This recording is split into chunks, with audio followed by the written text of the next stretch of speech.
Jeg hedder Henriette Bjerring, og jeg er fra Stevns af.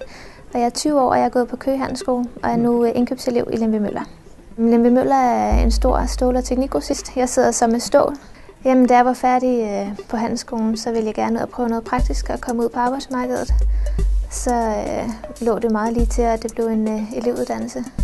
Jeg synes, det er rigtig sjovt. Det er noget helt andet end at komme fra skolen af. Man kommer ud, og man står lige pludselig i det virkelige liv og bliver kastet ud i at skulle ringe til udenlandske leverandører. Altså, der er mange udfordringer, og den er meget alsidig. Man får lov til at prøve nogle ting. Altså, nu har jeg jo blandt andet fået lov til både at være indkøber i salg, og hvis jeg ellers har haft ønsker om, så har jeg fået lov til at prøve de ting af. Det, jeg tror, en handelselev kan gøre for en virksomhed, som eksempelvis Lemvig-Møller, det er, at vi kan skabe noget dynamik i virksomheden. Vi er unge, og vi ser tingene på en anden måde. Det er en god måde at få en anden synsvinkel ind.